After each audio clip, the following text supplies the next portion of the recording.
Yo, what's going on, guys? Frankietrades here, bringing you another new weekly stock watch list. Before we get started, don't forget to leave a like, comment, and subscribe to the YouTube channel. We have a few things to cover today, so without much more being said, let's go ahead and dive deep into the video. So, as far as earnings go for the week, there really isn't too much going on, which is a good thing. We see that a lot of the banks are reporting on Friday, which could give us a good idea and indication where a lot of things are as far as interest rates and all that good stuff goes. So, but as far as any of the tech stocks that we like to trade, there really isn't too much going on. I know the week after this, starting, I believe, is when all of our big tech stocks will start reporting. So that is something to keep an eye out for.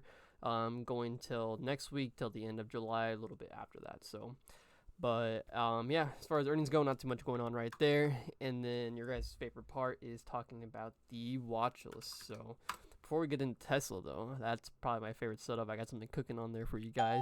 We'll talk about the indexes. So as far as ES and NQ goes, they both have the exact same setup that I'm looking at. Only with ES, I'm looking at the 56.26 level for more all-time highs in the market and seeing if we can keep any momentum going up on top of those highs. If not, then I'm looking at the flat bottom that we have currently at 55.85 on ES. No trend lines, no nothing on this.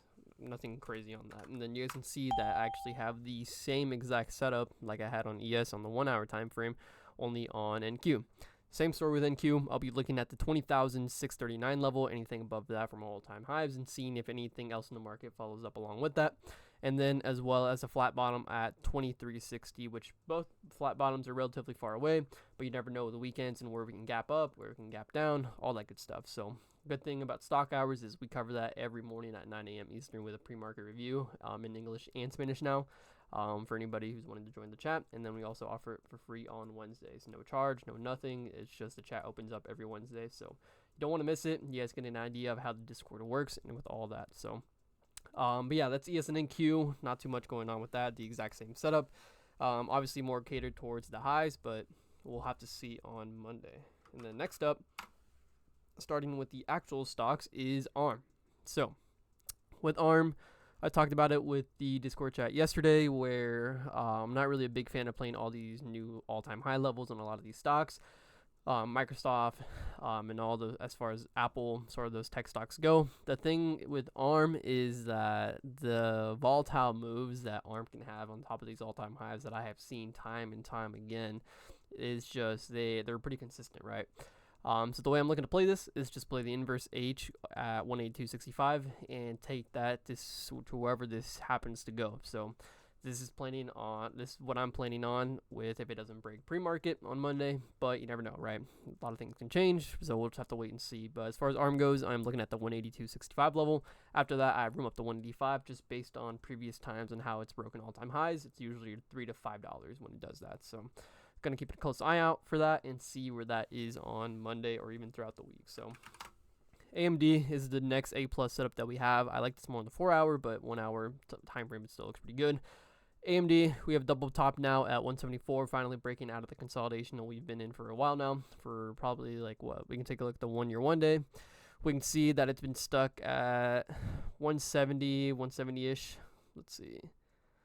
We've been stuck here since May 17th, and we're starting to finally come out and try and break out again out of this 170 level. 175 would really be the indication if we're really breaking out or not. So as far as AMD goes, I'm looking at the 174 level. 174 is room up to 175. You want to be careful with these kinds of plays just because on how these consolidation breaks work. They can always reject and have a nasty rejection, so you always want to be careful. You always want to make sure the volume and momentum is there. And you also want to make sure this stock is ahead of the market when it's doing so. So that's the setup for AMD.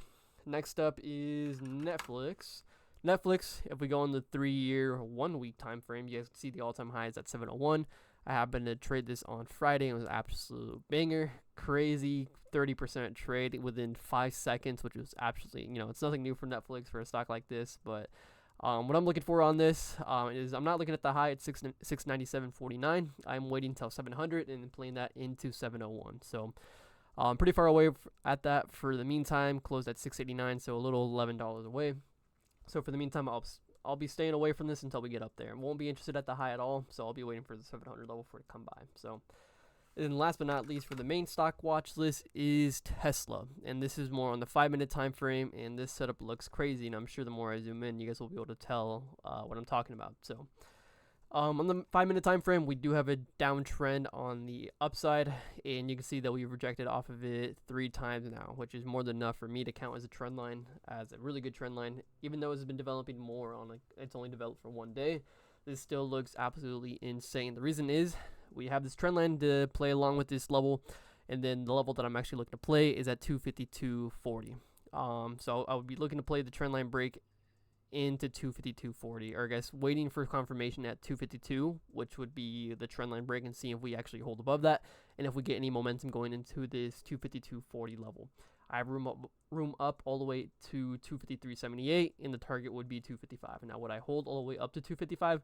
Probably not, but it's ideally what I have room for on this stock. And the way Tesla has been moving recently, I wouldn't be surprised if this just gaps over the weekend into Monday, and then this whole setup is just broken. So, just based on Tesla, how Tesla has been moving recently for us. So, that's the setup for Tesla, and then the side watch list, which is the kind of whatever setups, but definitely still something to keep an eye out for. Crowd is one to be on the lookout for. I do like this at 393.30. We do have a flat top there that I'm currently looking at, what that I would probably consider as an entry, more than the 395 level here at this all-time high at 394.65 or 64 cents, sorry. But I would consider this more of an entry now at 393.30 than at that level right there. So pretty simple setup. Reason why it's a side watch is I just haven't traded the stock enough to really get an idea on how this moves. So. And then next up is Meta. Meta went absolutely crazy. North signaled an absolute banger on this on Friday. I think it was well above. Actually, no, we only caught a little part of this. We didn't actually catch the ideal setup that we wanted because it was so over. I think it was $14 already pushing when we decided to play it. So I think it was around 15% signal, but SMCI that day was absolutely insane. I think that ended up being around 60 to 70% on SMCI that Nor ended up signaling on. So. Pretty good day, obviously almost 100% in gains, just profits alone. So, but as far as Meta goes, side watch list, just because I did want to put this on the main watch list. Only reason why I didn't is this is really overextended, $30 to $40 on top of where it opened at. What is it? $30, I would say, yeah, $30 from where it opened up at.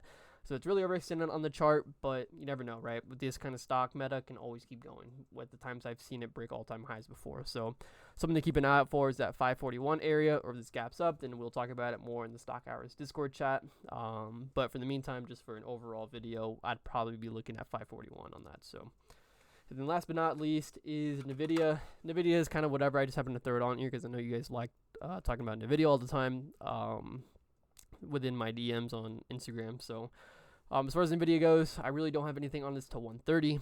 It's currently at 125, so it's $5 away.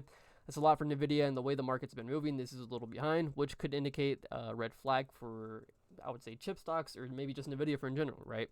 NVIDIA is the overall leader of the AI chip stocks industry right now, so it's something to keep an eye out for and see where this leads things at. But you never know, this can pick it up out of nowhere and then break past 130, maybe even see all-time highs within this week. So you never know how NVIDIA is moving. So, but for the simple picture, I'm just looking at 130, nothing crazy about that. So, but yeah, guys, that is about it for the weekly stock watch list. I hope you guys enjoyed the video, and leave a like, comment, and subscribe to the YouTube channel. I'd really appreciate it. It helps the channel grow, and it helps me grow more as a quote-unquote YouTuber, and then my trading goes along with it if you guys ever have any questions about it. So, but yeah, hope you guys enjoyed the video. Have a good rest of your week, and peace out.